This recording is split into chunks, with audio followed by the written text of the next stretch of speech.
रानी दुर्गावती का जीवन परिचय। मातृभूमि की रक्षा के लिए अपने प्राणों का बलिदान देने वाली वीरांगना रानी दुर्गावती भारतीय इतिहास की एक ऐसी महान योद्धा थी जिन्होंने मुगलों के आक्रमण के सामने झुकने के बजाय अपने राज्य और स्वाभिमान की रक्षा के लिए वीर गति को अपनाया।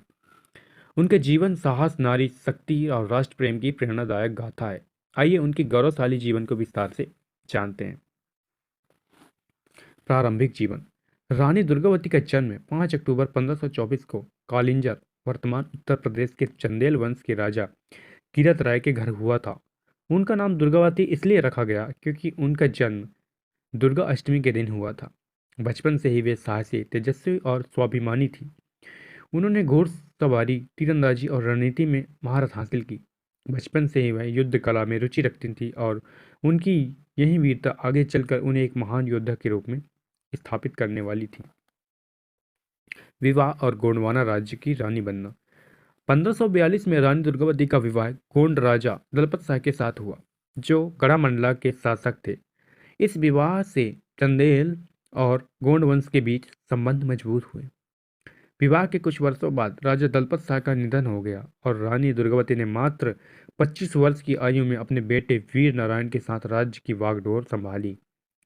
उन्होंने अपने साहस और कुशल नेतृत्व से गोंडवाना राज्य को मजबूत किया। वे प्रजा के प्रति दयालु और न्यायप्रिय थीं, इसलिए लोग उन्हें माता दुर्गा की तरह मानते थे।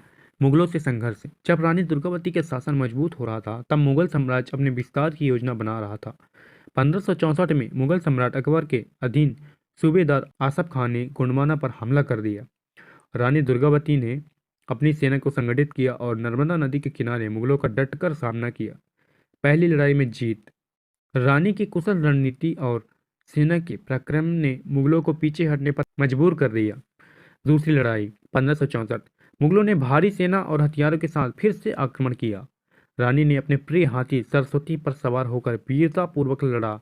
मुगल सेना की विशाल संख्या के सामने गोंडवाना की सेना धीरे धीरे कमजोर पड़ने लगी।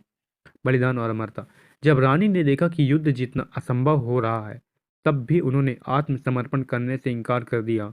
उन्होंने अपने घायल शरीर के बावजूद अपनी आखिरी सांस तक लड़ने का निश्चय किया और जब उन्होंने देखा कि पराजय निकट है, तो 25 जून 1564 को रानी दुर्गावती ने अपने तलवार से खुद का बलिदान कर दिया ताकि वे कभी दुश्मनों के हाथ न आए।